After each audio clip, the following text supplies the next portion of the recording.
Se nós quisermos vitória na nossa vida espiritual, não é na força do braço, não é na força do nosso conhecimento, não é na autoconfiança.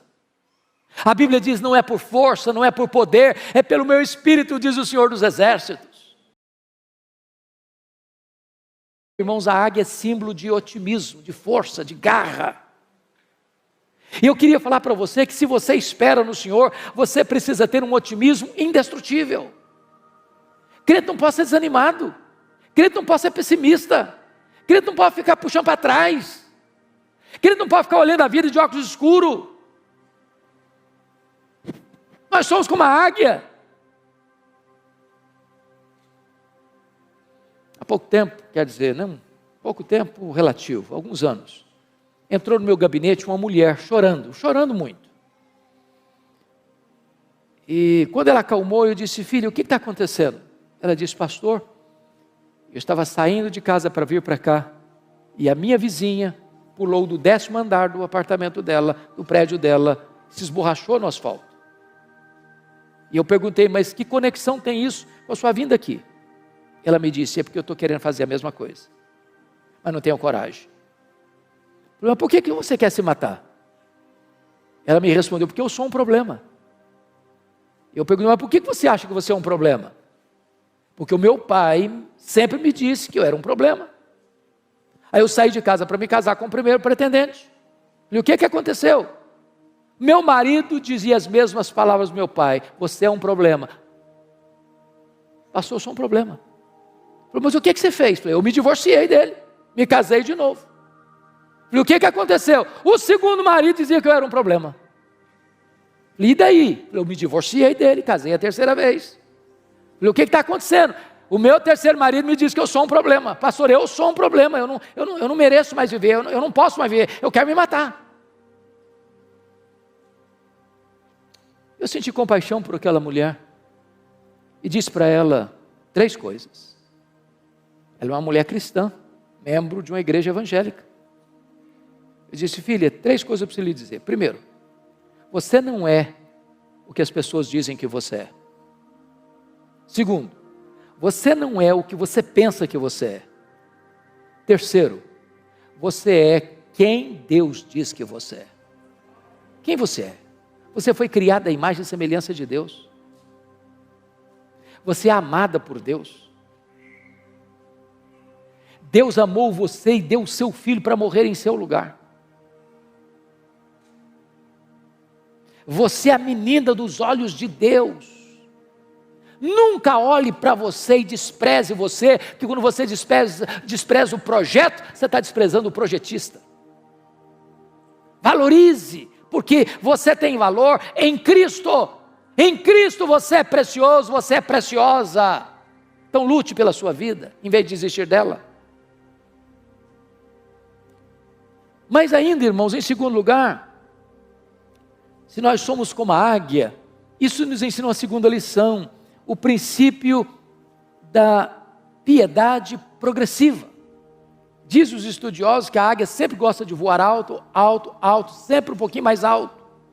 O que significa isso se somos como a águia? Significa que o crente não pode ficar de altos e baixos, de avanços e recuos, em zigue-zagues na vida. Temos que voar alto, viver altaneiramente, pensar nas coisas lá do alto. Nós somos cidadãos dos céus.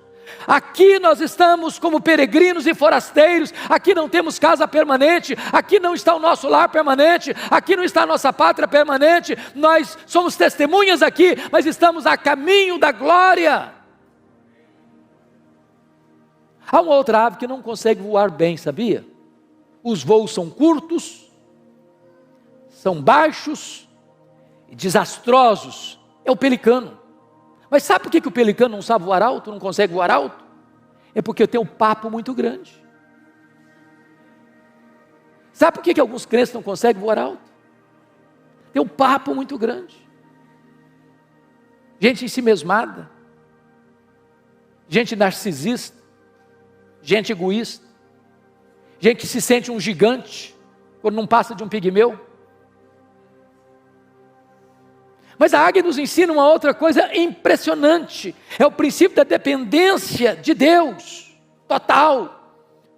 Se você já viu uma fotografia, ou já viu uma águia de perto, ou uma fotografia bem feita, ou um desenho bem feito, você vai perceber que a águia tem as asas enormes, aparentemente desproporcionais ao tamanho do corpo.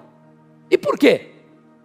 Certamente não foi um cochilo do Criador, não foi um erro anatômico de Deus. A águia tem as asas tão grandes, sabe por quê? Porque ela faz voos muito altos e muito longos.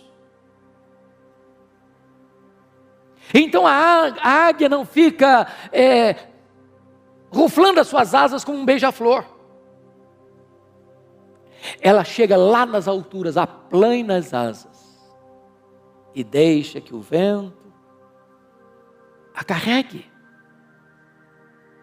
Se nós quisermos vitória na nossa vida espiritual, não é na força do braço, não é na força do nosso conhecimento, não é na autoconfiança. A Bíblia diz: não é por força, não é por poder, é pelo meu Espírito, diz o Senhor dos Exércitos. A Bíblia nos fala da plenitude do Espírito Santo. Nós temos que ser levados pelo vento do Espírito, para termos uma vida sublime, altaneira, para a glória de Deus. Mas, amados irmãos, os estudiosos foram olhar a águia e descobriram uma coisa aqui impressionante. A águia tem a capacidade lá nas alturas, a 1000 metros, olhar lá embaixo e ter clareza do alvo. E ela faz um voo como uma flecha para atingir o seu alvo. Quando foram pesquisar sobre isso, descobriram que nós temos na nossa retina um dispositivo chamado de fóvea, que nos dá a capacidade de olhar um quadro geral e nos concentrar num quadro específico. Como se eu estivesse olhando para o Arival, pastor Arival, mas não perdendo de vista o auditório. A capacidade que eu tenho de tirar um close do rosto dele sem perder vocês, é que eu tenho na minha retina esse dispositivo chamado fóvea. A águia, os estudiosos descobriram, ela tem 3 fóveas. Ela ao mesmo tempo consegue enxergar um alvo acima, na frente e embaixo. Mas se nós somos com a águia, o que significa isso? Nós temos que ter visão para cima, para o alto, para Deus. Tem gente, irmãos, que é cientista, pós-doutorado em algumas áreas do saber humano e não enxerga um palmo acima da cabeça. Tem um mínimo de discernimento espiritual. Tem gente que se tornou crente, muita gente se tornou crente e ficou uma pessoa assim alienada. Ela não tem mais conexão com a história, ela não tem mais conexão com a vida, ela parece que perdeu a capacidade de pensar e de refletir. Nós temos que conhecer a história, nós temos que conhecer o que o homem está pensando, nós temos que conhecer o que está acontecendo aí fora, nós temos que olhar para frente e discernir o nosso tempo. Nós temos que ser como os filhos de Issacar, especialistas no tempo em que vivemos, para não sermos massa de manobra. Mas nós temos que olhar lá para baixo, irmãos. Lá no Salmo 103, versículo 5, a Bíblia diz que Deus renova a nossa mocidade como a da águia. E isso é impressionante para mim, porque se Deus renova a minha mocidade como Deus renova a mocidade da águia, eu tenho que saber como é que Deus renova a mocidade da águia. E a águia tem uma capacidade de superação incrível, porque quando ela percebe que ela está com as suas penas enferrujadas, com o seu bico enferrujado, com as suas garras impotentes, ela faz algumas coisas interessantíssimas. Ela se isola, ela fecha a sua agenda, ela para a sua atividade, e ela vai lá para o alto de um penhasco e fica lá, sozinha. Tem hora, amado irmão, que nós precisamos dar uma parada, para saber por que eu estou fazendo o que eu estou fazendo. Não tem nada mais perigoso do que o ativismo, sem reflexão. Deus não nos chamou prioritariamente para fazer a sua obra, Deus nos chamou prioritariamente para andarmos com Deus da obra. Tem hora que é preciso fazer um retiro, não na direção de uma coletividade, mas da solidão, talvez da solidão do seu quarto. A águia, ela mesma tira as suas penas enferrujadas.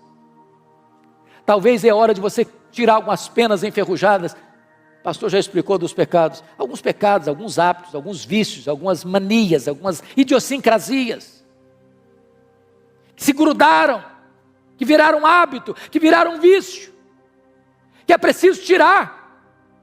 Vai doer, vai sangrar, mas enfrente isso, se você quer ser restaurado por Deus.